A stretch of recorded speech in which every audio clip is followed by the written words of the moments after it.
ശരിയായ രീതിയിൽ ഉറക്കം കിട്ടുന്നില്ല. മിക്ക ആളുകളും ഇന്ന് പരാതിപ്പെടുന്ന പ്രശ്നമാണ് എന്ത്? ഉറക്കം എന്നുള്ളത് ശരിയായി കിട്ടുന്നില്ല. നല്ല ക്ഷീണമുണ്ട്, കോൺസെൻട്രേഷൻ കിട്ടുന്നില്ല, പെട്ടെന്ന് ദേഷ്യപ്പെടുകയാണ്. അതുപോലെ രാവിലെ ഒരു വർക്ക് ചെയ്യാൻ പറ്റുന്നില്ല. ഒന്ന് കോൺ ഒന്ന് ഒരു ഒരു നല്ല രീതിയിൽ ആക്റ്റീവായിട്ട് നിൽക്കാൻ പറ്റുന്നില്ല എന്നുള്ള പരാതി പലപ്പോഴും എന്ത് ചെയ്യാറുണ്ട്? ഉറക്കക്കുറവുള്ള ആളുകൾ പറയാറുണ്ട്. ചില ആളുകൾ എന്ത് ചെയ്യാറുണ്ട്? എനിക്കൊരു പ്രശ്നമില്ല, ഉറങ്ങാതിരുന്നാൽ എനിക്കൊരു ബുദ്ധിമുട്ടോ കാര്യങ്ങളൊന്നുമില്ല. അത് നിങ്ങൾ മനസ്സിലാക്കേണ്ടത്, നിങ്ങൾക്ക് അതുമൂലം പല തരത്തിലുള്ള അസുഖങ്ങൾ ചിലപ്പോൾ ഉണ്ടായിരിക്കും, അല്ലെങ്കിൽ ഭാവിയിൽ വരാനുള്ള സാധ്യതകളുണ്ട്. ഒന്ന് ബി പി ആണ്, ഒന്ന് ഇമ്മ്യൂണിറ്റി നല്ലോണം കുറയും, പെട്ടെന്ന് പെട്ടെന്ന് അസുഖങ്ങൾ വരാനുള്ള സാധ്യതകളുണ്ട്, കൊളസ്ട്രോൾ കൂടാനുള്ള സാധ്യതയുണ്ട്, പ്രഷറിന് കൂടെ തന്നെ എന്ത് ചെയ്യും, ഡയബറ്റീസ് വരാനുള്ള സാധ്യതയുണ്ട്, സോറിയാസിസ് പോലുള്ള സ്കിൻ ഡിസീസുകൾ കൂടാനുള്ള സാധ്യതയുണ്ട്, ഇമോഷണൽ ഡിസ്റ്റർബൻസ് കൂടാനുള്ള സാധ്യതകളുണ്ട്. ഇങ്ങനെ ഒരുപാട് മാലപ്പടക്കം പോലെയുള്ള അസുഖങ്ങളുടെ നീണ്ട നിര തന്നെ എന്ത് കാരണത്താൽ വരും? ഉറക്കം ശരിയായ രീതിയിൽ നിങ്ങൾക്ക് കിട്ടുന്നില്ല, അല്ലെങ്കിൽ നിങ്ങൾ ഉറങ്ങുന്നില്ല എന്നുണ്ടെങ്കിൽ വരാനുള്ള സാധ്യതകളുണ്ട് എന്നുള്ളതാണ്. അപ്പോൾ ഇന്ന് മിക്ക ആളുകൾക്കും ഇതുപോലെയുള്ള അസുഖങ്ങൾ പിടിപെടാനുള്ള റീസൺ എടുത്ത് നോക്കുകയാണെങ്കിൽ അതിൽ വലിയൊരു ശതമാനം എന്തിനുള്ള പ്രസൻസ് ഉണ്ട്, അല്ലെങ്കിൽ എന്ത് കാരണമാകുന്നുണ്ട്? ഉറങ്ങുന്നില്ല എന്നുള്ളത് ഒരു കാരണമായിട്ട് മാറുന്നുണ്ട് എന്നുള്ളതാണ്. അപ്പോൾ ഇന്നിവിടെ നമ്മൾ ഡിസ്കസ് ചെയ്യാൻ പോകുന്നത് ഇൻസോംനിയയെ കുറിച്ച്, അത് ഉറക്കമില്ലായ്മയെ കുറിച്ചിട്ടാണ്. എന്തുകൊണ്ട് അത് വരുന്നത്, എന്തൊക്കെയാണ് അതിന് കാരണങ്ങൾ, ഉറങ്ങാതിരുന്നാൽ എന്തൊക്കെ പ്രശ്നങ്ങൾ നമ്മുടെ ശരീരത്തിൽ ഉണ്ടാകുന്നുണ്ട്, എങ്ങനെ നമുക്ക് നന്നായിട്ട് ഉറങ്ങാൻ കഴിയും എന്നതിനെ കുറിച്ചിട്ടൊക്കെയാണ് ഇന്ന് ഡിസ്കസ് ചെയ്യാൻ പോകുന്നത്. എൻ്റെ പേര് doctor Siraj, medical officer, QNB health care, Koduvally.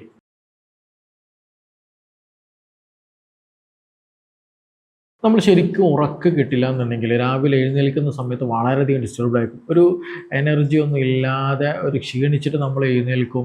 എന്നിട്ട് നമ്മൾ ജോബിന് പോകേണ്ടി വരും, അല്ലെങ്കിൽ മറ്റു കാര്യങ്ങൾക്ക് വേണ്ടി പോകേണ്ടി വരും. ഒരു കോൺസെൻട്രേഷൻ കിട്ടില്ല, എന്തോ ഒരു ഭയങ്കര മൂടിക്കെട്ട് പോലെയൊക്കെ അനുഭവപ്പെടുക, ചിലപ്പോൾ നല്ല തലവേദനയൊക്കെ അനുഭവപ്പെടും. അതുപോലെ തന്നെയാണ് പെട്ടെന്ന് ദേഷ്യപ്പെടുന്ന ഒരു അവസ്ഥയ്ക്ക് വരും. നമ്മുടെ ആ ഒരു ആക്ടിവിറ്റിയുടെ ലെവല് തന്നെ നല്ല രീതിയിൽ മാറ്റം വരും എന്നുള്ളത്, അത് ആക്ച്വലി എന്തിൻ്റെ ലക്ഷണമാണ്? ഈ ഒരു ഉറക്കക്കുറവിൻ്റെ ലക്ഷണമാണ്. ഇപ്പോൾ ഈ ചില ആളുകൾ ഉറങ്ങിക്കഴിഞ്ഞിട്ടുണ്ടെങ്കിൽ ഉറക്കം കിട്ടൂല, അതായത് ഉറങ്ങാൻ കുറച്ചേരം അങ്ങോട്ടും ഇങ്ങോട്ടും കുറേ വെയിറ്റ് ചെയ്തിട്ട് ഉറങ്ങിപ്പോണ ഒരവസ്ഥ വരിക.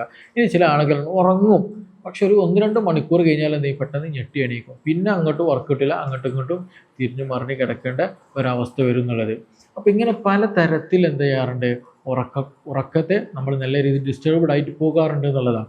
അപ്പോൾ ഇത് ചിലരെന്ത് ചെയ്യും? സാന്ദർഭികമായിട്ട് എന്തെങ്കിലും ഇപ്പോൾ അങ്ങനെ ഉണ്ടല്ലോ, നമ്മൾ ഇപ്പം നാളെ ടൂറ് പോവുകയാണ്. അപ്പോൾ നാളെ നമ്മൾ രാവിലെ ടൂറ് പോകുമ്പോൾ എന്ത് ചെയ്യും? ഇന്ന് രാത്രി നമുക്ക് ഉറക്കണ്ടായിരിക്കുക, നേരത്തെ എണീക്കണം, അത് ചെയ്യണം, ഇങ്ങനെ ചെയ്യണം, നമ്മൾ ഡ്രസ്സ് പാക്ക് ചെയ്യണം, മറ്റേ അങ്ങനെ ഫുൾ പ്ലാനിങ് ആ മൈൻഡോട് കൂടി നമ്മൾ കിടന്നിട്ടുണ്ടെങ്കിൽ എന്ത് ചെയ്യും? അന്ന് രാത്രി നമുക്ക് ഉറക്കം കിട്ടില്ല എന്നുള്ളതാണ്. അപ്പോൾ അത് ടൂറ് പോയി വന്നു കഴിഞ്ഞാൽ എന്ത് ചെയ്യും? നോർമലാകുകയും ചെയ്യും. അപ്പോൾ അതൊരു സാന്ദർഭികമായിട്ട് ചില ആളുകൾക്ക് എന്ത് ചെയ്യാറുണ്ട്? ഉണ്ടാകാറുണ്ട്. അത് വലിയ രീതിയിൽ പ്രശ്നമല്ല. പക്ഷേ ചില ആളുകളെ സംബന്ധിച്ചിടത്തോളം ആഴ്ചയിൽ 3-4 ദിവസമൊക്കെ രാത്രി തന്നെയാണ് ഉറക്കം കിട്ടുന്നില്ല. മാസങ്ങളോളമായിട്ട് എന്ത് ചെയ്യുന്നുണ്ട്? ഇങ്ങനെ ഡിസ്റ്റർബ്ഡ് ആയിട്ട് പോകുന്നുണ്ടെങ്കിൽ നിർബന്ധമായിട്ട് നമ്മൾ എന്ത് ചെയ്യണം? അതിന് സൊല്യൂഷൻ കാണണം എന്നുള്ളതാണ്. ഇല്ല എന്നുണ്ടെങ്കിൽ എന്ത് ചെയ്യും? നമ്മുടെ ബോഡി നല്ല രീതിയിൽ ഡിസ്റ്റർബ്ഡ് ആയിട്ട് വരും, ഇമ്മ്യൂണിറ്റി നല്ല രീതിയിൽ കുറയും, BP നല്ലോണം കൂടും, അതേപോലെ സ്റ്റോണിൻ്റെ പ്രശ്നങ്ങൾ നമ്മുടെ ബോഡിയിൽ വരും, മൂത്രക്കല്ലിൽ വരും, അതേപോലെ തന്നെയാണ് നമ്മുടെ പിത്തസഞ്ചിയിൽ കല്ല് വരാനുള്ള സാധ്യതകളുണ്ട്, കോൺസ്റ്റിപ്പേഷൻ വരാനുള്ള സാധ്യതയുണ്ട്, അസിഡിറ്റിയുടെ പ്രശ്നങ്ങൾ വരാനുള്ള സാധ്യതയുണ്ട്, പൈൽസിൻ്റെ പ്രശ്നങ്ങൾ വരാനുള്ള സാധ്യതയുണ്ട്, ഡീഹൈഡ്രേഷൻ ഉണ്ടാകാനുള്ള സാധ്യതയുണ്ട്, മുടികൊഴിച്ചിൽ ഉണ്ടാകാനുള്ള സാധ്യതയുണ്ട്, മൈഗ്രെയിൻ വരാനുള്ള സാധ്യതയുണ്ട്. അങ്ങനെ ഒരുപാട് അസുഖങ്ങൾ വരാനുള്ള സാധ്യതകളുണ്ടെന്നാണ്. ഈ അസുഖങ്ങളുള്ളവരൊക്കെ എന്ത് ചെയ്ത് നോക്കി? നിങ്ങളുടെ ഈ ഉറക്കം എങ്ങനെയുണ്ടെന്ന് നിങ്ങൾ എന്ത് ചെയ്യും? ജസ്റ്റ് ഒന്ന് നോക്കി നോക്കാം. എവിടെയെങ്കിലും ഡിസ്റ്റർബ്ഡ് ആയിട്ടിരിക്കുന്നു നിങ്ങൾക്ക് തന്നെ കാണാൻ പറ്റും എന്നുള്ളതാണ്. അപ്പോൾ ഇത് നിർബന്ധമായിട്ട് എന്ത് ചെയ്യണം? പരിഗണിക്കണം. ഇന്ന് മിക്ക ആളുകളും നൈറ്റ് ലൈഫാണ് അല്ലേ? എന്തെങ്കിലും നമ്മുടെ എല്ലാ പണികളും കഴിഞ്ഞ്, എല്ലാ ചുറ്റുപാട് കളി ചിരി തമാശകൾ കഴിഞ്ഞ് സമയമുണ്ടെങ്കിൽ ഉറങ്ങുക എന്നുള്ള കണ്ടീഷനിലേക്ക് പോകുന്നുണ്ട്. പക്ഷേ നിങ്ങൾ അങ്ങനെ പോവുകയാണെങ്കിൽ, ഇവൻ നിങ്ങൾ നല്ല രീതിയിൽ പഠിക്കുന്നവരായിരിക്കാം, പക്ഷെ നല്ല രീതിയിൽ വർക്ക് ചെയ്യുന്നതായിരിക്കാം, പക്ഷേ നിങ്ങൾ നിങ്ങളുടെ ശരീരത്തെ ശ്രദ്ധിച്ചില്ല എന്നുണ്ടെങ്കിൽ മറ്റൊരു സമയം നിങ്ങൾ ഉറങ്ങാൻ വേണ്ടിയിട്ട് വെയിറ്റ് ചെയ്ത് എല്ലതും ഒഴിവാക്കിയിട്ട് കിടക്കേണ്ടി വരും. പക്ഷേ എന്നിട്ടോ ശരിയായ രീതിയിൽ ചിലപ്പോൾ ഉറക്കം കിട്ടിക്കോളണമെന്നുണ്ടായിരിക്കില്ല. അപ്പോൾ അതിനെ നിർബന്ധമായിട്ട് എന്ത് ചെയ്യണം? നമ്മൾ പരിഗണിക്കണം എന്നുള്ളതാണ്. അപ്പോൾ ഇത് ഉറക്കക്കുറവ് വരാനുള്ള കാരണങ്ങൾ അല്ലേ ഏതൊക്കെ നോക്കുകയാണെന്നുണ്ടെങ്കിൽ, ഒന്ന് സൈക്കോളജിക്കൽ റിലേറ്റഡ് ആയിട്ടുള്ള കൂടുതൽ ആങ്സൈറ്റി കൂടുക, ഡിപ്രഷൻ കൂടുക, പെട്ടെന്ന് ദേഷ്യപ്പെടുക, ഇത് വളരെ നല്ല രീതിയിൽ ഇന്ന് കൂടിയിട്ടുണ്ടെന്നുള്ളതാണ്. ഇനിയിപ്പോൾ ഇപ്പോൾ ചില പേഷ്യൻസ് വരുന്ന സമയത്ത് പറയുന്നത് ടെൻഷൻ അടിക്കരുത്, ബേജാറൊന്നും ആവരുത്. അപ്പോൾ പറഞ്ഞു ഡോക്ടർ എനിക്ക് ടെൻഷനൊന്നുമില്ല, എൻ്റെ മോളെ കെട്ടിച്ചിട്ടുണ്ട്, വീട് ഉഷാറായിട്ടുണ്ട്, എനിക്ക് ഇപ്പോൾ സാമ്പത്തികമായിട്ടും മറ്റു ശാരീരികമായിട്ടും ബുദ്ധിമുട്ടുകളൊന്നുമില്ല, ഞാൻ ഓക്കെയാണ്, എനിക്ക് ടെൻഷനൊന്നുമില്ല എന്നാണ് പറയും, നല്ല ജോലിയും കാര്യങ്ങളൊക്കെ ഉണ്ടെന്നൊക്കെ അവർ പറയും. പക്ഷെ അവർ ഹിസ്റ്ററി എടുത്ത് നോക്കുന്ന സമയത്ത് ഇവരൊക്കെ മിക്ക ആളുകളും എന്ത് ചെയ്യാറാണ്, നമ്മൾ ജോലി സംബന്ധിച്ച് ഇപ്പോൾ നമുക്ക് നല്ല ഇൻട്രസ്റ്റുള്ള ജോലികളൊക്കെ ഉണ്ടായിരിക്കും. അപ്പോൾ ആ ജോലി സംബന്ധിച്ചിട്ട് നമ്മൾ നല്ല രീതിയിൽ മൈൻഡ് വർക്ക് നല്ലോണം ചെയ്യും എന്നുള്ളതാണ്.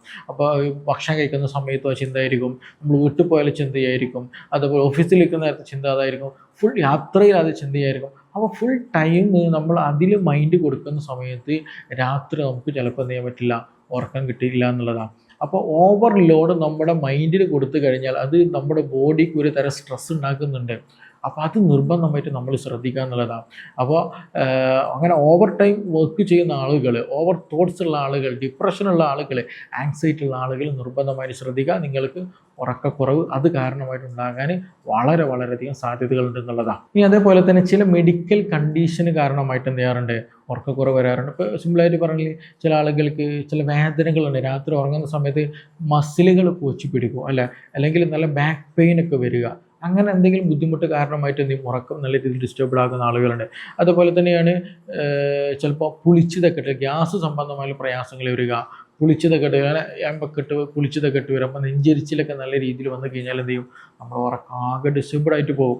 അപ്പോൾ ആ തരത്തിലുണ്ടാകുന്ന ചില അസുഖങ്ങൾ, ശാരീരികമായിട്ട് പല പ്രയാസങ്ങൾ കാരണമായിട്ട് എന്ത് ചെയ്യാറുണ്ട്, രാത്രി ഉറക്കം നഷ്ടപ്പെടുന്ന ആളുകളുണ്ട്. അപ്പോൾ അങ്ങനെയുള്ള ആളുകൾ എന്ത് ചെയ്യേണ്ടതുണ്ട്, ഏതാണ് പ്രയാസം, വേദന കൊണ്ടാണോ നിങ്ങൾക്ക് വരുന്നത്, ആസ്തമ മൂലമാണോ നിങ്ങൾക്ക് ഉറക്കം കിട്ടാത്തത്, അതുപോലെ ഗ്യാസ് സംബന്ധമായിട്ട് പ്രയാസമാണോ നിങ്ങൾക്ക് ഉറക്കം കിട്ടാത്തത്, എന്ത് പ്രയാസമാണെന്നുള്ളത് ഫൈൻഡ് ഔട്ട് ചെയ്തിട്ട് എന്ത് ചെയ്യണം, അതിന് സ്പെസിഫിക് ആയിട്ടുള്ള ട്രീറ്റ്മെൻറ്റ് നമ്മൾ എടുക്കുക എന്നുള്ളതാണ്. അപ്പോൾ സ്വാഭാവികമായിട്ടും ആ അസുഖം മാറും, കൂടാതെ തന്നെ നമ്മുടെ ഈ ഒരു ബുദ്ധിമുട്ടും ഉറക്കക്കുറവ് നല്ല രീതിയിൽ മാറ്റം കിട്ടും എന്നുള്ളതാണ്. ഇനി മൂന്നാമതൊരു ഫാക്ടറുണ്ട് നമ്മൾ ഏറ്റവും കൂടുതൽ ബാധിക്കുന്ന ലൈഫ് സ്റ്റൈൽ ഫാക്ടേഴ്സ് എന്ന് നമുക്ക് വേണമെങ്കിൽ പറയാം.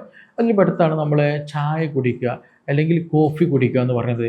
ഈ ഉറക്കത്തെ നല്ല രീതിയിൽ കുറക്കുന്നൊരു സംഗതിയാണ് ചായയും കോഫി എന്നുള്ള പറയുന്നതൊക്കെ. അപ്പോൾ അതുകൊണ്ട് തന്നെ നമ്മൾ ഉറങ്ങാൻ പോകുന്നതിന് മുന്നോടി ഒരു 4-5 മണിക്കൂർ മുമ്പെങ്കിലും മാത്രമേ എന്ത് ചെയ്യാൻ പാടുള്ളൂ, കോഫി കുടിക്കാൻ പാടുള്ളൂ. അപ്പോൾ നമ്മൾ ഉറങ്ങാൻ പോകുന്നതിന് മുന്നോടിയായിട്ട് തന്നെ കോഫി കുടിച്ചിട്ടുണ്ടെങ്കിൽ എന്ത് സംഭവിക്കും, നമ്മുടെ ഉറക്കം നല്ല രീതിയിൽ ഡിസ്റ്റർബ് പോകും, നമുക്ക് ഉറക്കം കിട്ടിയില്ല, ഇപ്പോൾ രാത്രി യാത്ര പോകുന്ന ആളുകൾ പലരും എന്ത് ചെയ്യും, ഉറക്കം കിട്ടായിരിക്കും കോഫിയൊക്കെ കുടിക്കുന്നുണ്ടാവും. പക്ഷെ അതൊരു ശീലമൊക്കെ ആക്കി കഴിഞ്ഞാൽ പിന്നീട് എന്ത് ചെയ്യില്ല, നമ്മൾ പൊതുവേ രാത്രി സമയത്ത് നമുക്ക് ഉറക്കം നഷ്ടപ്പെടും, പിന്നീട് ഉറങ്ങാൻ കഴിയില്ല എന്നുള്ളതാണ്. അപ്പോൾ അത് നിർബന്ധമായിട്ട് ശ്രദ്ധിക്കുക. നമ്മളെപ്പോഴും ഭക്ഷണം എന്ത് ചെയ്യണം, രാത്രി ഉറങ്ങാൻ പോകുന്നതിന് 2-3 മണിക്കൂർ നിർബന്ധമായിട്ട് കഴിക്കണം. എസ്പെഷ്യലി കോഫിയൊക്കെ ആണെന്നുണ്ടെങ്കിൽ എന്ത് ചെയ്യണം, ഒരു 4-5 മണിക്കൂർ മുമ്പ് എന്ത് ചെയ്യാൻ പാടുള്ളൂ, കുടിക്കാൻ പാടുള്ളൂ. അത് ചായ ആണെങ്കിലും കോഫി ആണെങ്കിലും നമ്മൾ പ്രത്യേകം ശ്രദ്ധിക്കുക എന്നുള്ളതാണ്. അതേപോലെ നമുക്കൊരു കൃത്യമായൊരു ഷെഡ്യൂൾ വേണം, ഉറങ്ങുന്നതിനൊരു ഷെഡ്യൂൾ വേണം, നമ്മൾ ജോലിക്ക് പോകുന്നതിന് നമുക്കൊരു ഷെഡ്യൂളുണ്ട്, ജോലി കയറുന്നത് ഇറങ്ങുന്നതിനൊക്കെ ഒരു ഷെഡ്യൂളുണ്ട്, ടൈമിംഗ് ഉണ്ട്. അപ്പോൾ എന്നതുപോലെ തന്നെയാണ് നമ്മൾ ഉറങ്ങുന്നതിനൊരു ടൈമിങ് വേണം. രാത്രി എന്താ ചെയ്യുക, ഒരു 10 മണിയാണെങ്കിൽ 10 മണിക്ക് എന്ന് ഉറങ്ങുക, നിങ്ങൾ 5 മണിക്ക് എഴുന്നേൽക്കണമെങ്കിൽ 5 മണിക്ക് എഴുന്നേൽക്കുക. ആ ഒരു റിതം നമ്മൾ ബാക്കപ്പ് ചെയ്ത് നമ്മൾ പ്രോപ്പറായിട്ട് കൊണ്ട് നടക്കുകയാണെങ്കിൽ എല്ലാ ദിവസവും 10 മണിയാകുന്ന സമയത്ത് കൃത്യമായിട്ട് നമുക്ക് ഉറക്കം വരും.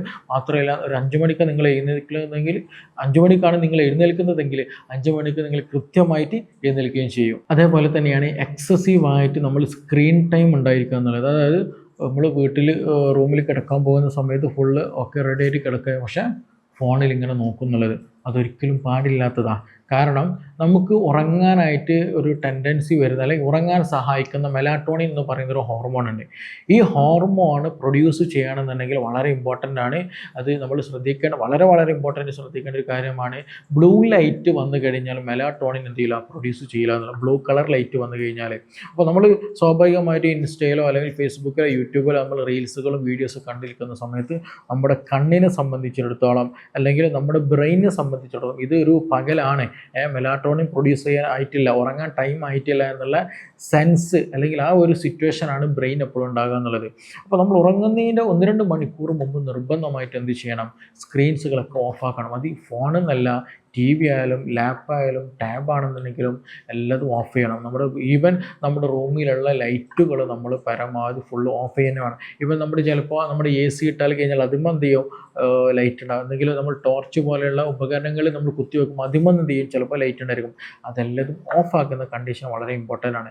നമ്മുടെ ബ്രെയിൻ സെൻസ് ചെയ്യുന്നതനുസരിച്ചിട്ട് മെലാറ്റോണിൻ പ്രൊഡ്യൂസ് ചെയ്യുക. ആ മെലാറ്റോണിൻ പ്രൊഡ്യൂസ് ചെയ്യുന്നതനുസരിച്ചിട്ട് മാത്രമേ നമുക്ക് നല്ല രീതിയിൽ സ്ലീപ്പ് കിട്ടുള്ളൂ എന്നുള്ളത് നമ്മൾ തിരിച്ചറിയണമെന്നുണ്ട്. അപ്പോൾ ഈ ലൈഫ് സ്റ്റൈൽ എന്നുണ്ടല്ലോ, അതായത് നമ്മൾ ഭക്ഷണം കഴിക്കുന്നത്, ചായ കുടിക്കുന്നത്, കോഫി കുടിക്കുന്നത്, പുകവലി ഉപയോഗിക്കുന്നത്, അതുപോലെ മദ്യപാനം ചെയ്യുന്നത്, ഇതൊക്കെ എന്ത് ചെയ്യണം, നമ്മൾ ഉറങ്ങുന്നതിൻ്റെ മദ്യപിക്കുന്ന അത്ര നല്ല ശീലമല്ല, അതേപോലത്തെ പുകവലിക്കുന്ന ശീലമല്ല.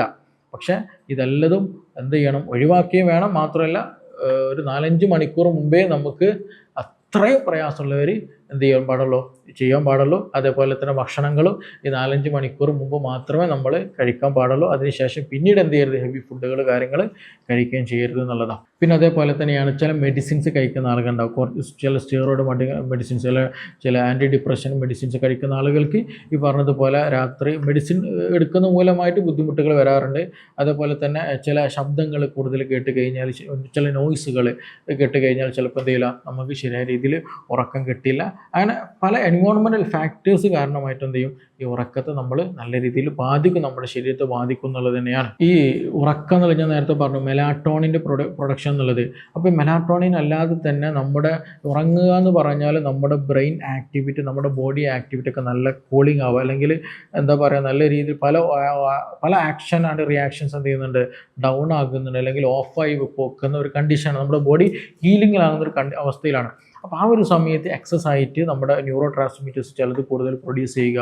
എസ്പെഷ്യലി നമ്മൾ നല്ല ടെൻഷനും ഡിപ്രഷനൊക്കെ ആയിരിക്കുന്ന കണ്ടീഷനുകളിൽ ഈ ബോഡി എന്ത് ചെയ്യും, ഹൈപ്പോതലാമോ പിറ്റ്യൂട്ടറി ആക്സിസ് എന്ന് പറയുന്ന HPA എന്ന് പറയുന്ന ഒരു ആക്സിസ് ഉണ്ട്, അത് ആക്റ്റീവായിട്ട് കോർട്ടിസോൾ എന്ന് പറയുന്ന ഹോർമോൺ കൂടുതൽ പ്രൊഡ്യൂസ് ചെയ്യും. ഈ ഹോർമോൺ കൂടുതൽ പ്രൊഡ്യൂസ് ചെയ്ത് കഴിഞ്ഞാൽ എന്ത് ചെയ്യും, നമ്മുടെ ഉറക്കം, മെലാറ്റോണിൻ്റെ അളവ് കുറയും. അതേപോലെ ഉറക്കം നല്ല ഡൗൺ ആയി, ഉറക്കം കിട്ടില്ല എന്നുള്ളതാണ്. അപ്പോൾ നല്ല രീതിയിൽ ഡിപ്രഷൻ അടിച്ചാൽ എന്ത് ചെയ്യും, മെലാറ്റോണിൻ കുറയും. അതേപോലെ തന്നെ ഉറക്കം നല്ല രീതിയിൽ കുറയും എന്നുള്ളതാണ്. അപ്പോൾ അത് നിർബന്ധമായിട്ട് ശ്രദ്ധിക്കണം. അതേപോലെ തന്നെയാണ് നമ്മുടെ വയറ് നല്ല രീതിയിൽ കംപ്ലൈൻ്റ് ഉള്ള ആളുകൾ, ഗട്ട് പ്രോപ്പർ അല്ല എന്നുണ്ടെങ്കിൽ അവർക്ക് എന്ത് ചെയ്യും, ഈ ഒരു ബുദ്ധിമുട്ട്. ഇപ്പോൾ നമ്മളെ എടുത്ത് വരുന്ന ചില കേസുകൾ എടുത്ത് നോക്കിയിട്ടുണ്ടെങ്കിൽ ഉറക്കക്കുറവുണ്ടായിരിക്കും. അത് മാത്രമല്ല അവരെ ഗട്ട് ചിലപ്പോൾ നല്ല കോൺസ്റ്റിപ്പേഷൻ കണ്ടീഷനുള്ള ആളുകളുണ്ട്, ചിലത് നല്ല ലൂസ് മോഷൻ വരുന്ന കണ്ടീഷൻ വരുന്ന ആളുകളുണ്ട്, IBS IBD ഉള്ള ആളുകൾ, സിമ്പിളായിട്ട് പറഞ്ഞാൽ.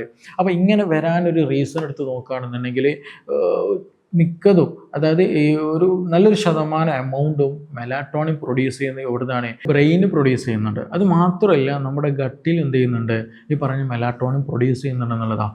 അപ്പോൾ അതുകൊണ്ട് തന്നെ ഇത് തമ്മിൽ, നമ്മുടെ ഗട്ടും നമ്മുടെ ബ്രെയിനും അല്ലെങ്കിൽ നമ്മുടെ സ്ലീപ്പൊക്കെ തമ്മിൽ നല്ല കണക്ഷൻ ഉണ്ട് എന്നുള്ളത് നമ്മൾ മനസ്സിലാക്കുക. അപ്പോൾ ചില ആളുകൾക്ക് ഉറക്കക്കുറവുണ്ടാകും, അതിന് കൂടെ തന്നെ IBDൻ്റെ ഗ്യാസിൻ്റെ പ്രയാസങ്ങൾ പലപ്പോഴും കണ്ടുവരാറുണ്ട്. അപ്പോൾ ഇത് രണ്ടും നമ്മൾ എന്ത് ചെയ്യണം, മാനേജ് ചെയ്യൽ വളരെ വളരെ ഇമ്പോർട്ടൻ്റ് ആണ്. ഈ മെലാറ്റോണിൻ നമ്മുടെ ബോഡിയിൽ കുറയാൻ പല കാരണമുണ്ട്. ചിലപ്പോൾ ഏജ് കൂടുന്നതിനനുസരിച്ചിട്ട് എന്ത് ചെയ്യാറുണ്ട്, മെലാറ്റോണിൻ്റെ അളവിലൊക്കെ പല അളവിൽ മാറ്റം ഉണ്ടാകാറുണ്ട്. അതേപോലെ സ്ട്രെസ്സ് കൂടിയ ആളുകളിലൊക്കെ എന്ത് ചെയ്യും, മെലാറ്റോണിൻ നല്ല രീതിയിൽ കുറഞ്ഞു വരാറുണ്ട് എന്നുള്ളതാണ്. അപ്പോൾ അതിനൊക്കെ എന്ത് ചെയ്യണം, നമ്മൾ അതിനനുസരിച്ചിട്ടുള്ള ട്രീറ്റ്മെൻറ്റ് എടുക്കുക എന്നുള്ളതാണ്. ഇനി നല്ല രീതിയിൽ ഉറങ്ങാൻ ആഗ്രഹിക്കുന്ന ആളുകളുണ്ടായിരിക്കും അല്ലേ. അപ്പോൾ ഈ ഉറങ്ങാൻ ആഗ്രഹിക്കുന്ന ആളുകൾ ഒരു മെഡിസിനും കാര്യങ്ങളൊക്കെ എടുക്കുന്നതിന് മുന്നോടിയായിട്ട് ചില കാര്യങ്ങളൊക്കെ ഒന്ന് ശ്രദ്ധിക്കുക.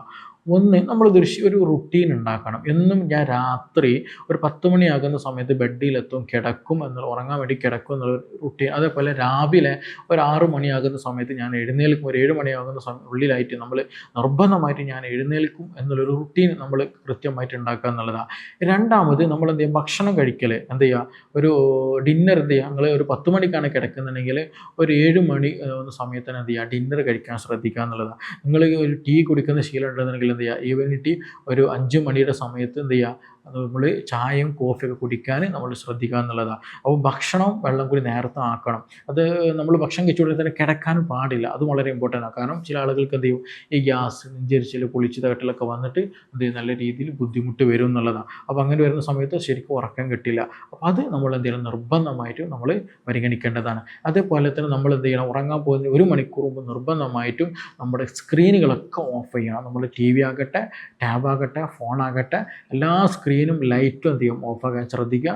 അതേപോലെ ഒരു നോർമൽ ഒരു ടെമ്പറേച്ചർ ആയിരിക്കണം. അത് വളരെ ഇമ്പോർട്ടൻറ്റ്. കൂടുതൽ ചൂടും പാടില്ല, കൂടുതൽ തണുപ്പും പാടില്ല. ഒരു നോർമൽ ടെമ്പറേച്ചർ ആകാൻ ശ്രദ്ധിക്കുക. അതുപോലെ കിടക്കുന്ന സ്പേസ് നമ്മുടെ ബെഡ്ഷീറ്റൊക്കെ പ്രോപ്പർ ഹൈജീനിക് ആണെന്നുള്ളത് എന്ത് ചെയ്യണം, നമ്മൾ നിർബന്ധമായിട്ട് ഉറപ്പുവരുത്തുക. അതുപോലെ നല്ല ലൈറ്റായിട്ടുള്ള സ്മെല്ല്, നല്ല കാം ആയിട്ടുള്ള ഒരു സ്മെല്ല്, ലാവൻഡറിൻ്റെയൊക്കെ നല്ലൊരു സ്മെല്ല് നമ്മുടെ റൂമിൽ ഉണ്ടാക്കുക. കിടക്കുന്ന നമ്മൾ ഉറങ്ങാൻ പോകുന്ന ഒരു സ്പേസിൽ ഉണ്ടാകൽ വളരെ നല്ലതാണ്, നല്ല ഹെൽപ്ഫുൾ ആക്കുന്ന, നമ്മുടെ മൈൻഡ് കാം ആകാൻ നന്നായിട്ട് ഹെൽപ്പ് ചെയ്യും. അതേപോലെ തന്നെ നമ്മൾ കിടക്കാൻ പോകുന്നതിന് ആ ഒരു ബെഡിൽ ഇരിക്കുന്ന സമയത്ത് എന്ത് ചെയ്യുക, നല്ല രീതിയിൽ എന്ത് ചെയ്യുക, ചെറിയ രൂപത്തിലൊക്കെ നല്ല യോഗ കാര്യങ്ങളുണ്ടല്ലോ, ചെറിയ രൂപത്തിൽ എന്ത് ചെയ്യുക, ബ്രീത്തിങ് എക്സസൈസുകൾ ചെയ്യുക എന്നുള്ളതാണ്. അല്ലെങ്കിൽ പ്രാർത്ഥിക്കുന്നത് വളരെ നല്ലതാണ്. അതേപോലെ നമ്മൾ ഒരിക്കലും എന്ത് ചെയ്യരുത്, നല്ല രീതിയിൽ പുഷപ്പും പുള്ളപ്പൊക്കെ എടുത്ത് നല്ല ചാടി നല്ല വേർപ്പുങ്ങാണ്ട് എന്ത് ചെയ്യരുത്, ഒരിക്കലും ഈ പറഞ്ഞതുപോലെ കിടക്കരുത്. ലൈറ്റായിട്ടുള്ള എക്സസൈസുകൾ അല്ലെങ്കിൽ ബ്രീത്തിങ് എക്സസൈസുകൾ ചെറിയ രൂപത്തിൽ നമ്മളെ മൈൻഡൊക്കെ ഒന്ന് കാമാകാൻ എന്ത് ചെയ്യുക, എന്നിട്ട് എന്ത് ചെയ്യുക, നമ്മൾ ഉറങ്ങാൻ കിടക്കുക എന്നുള്ളതാണ്.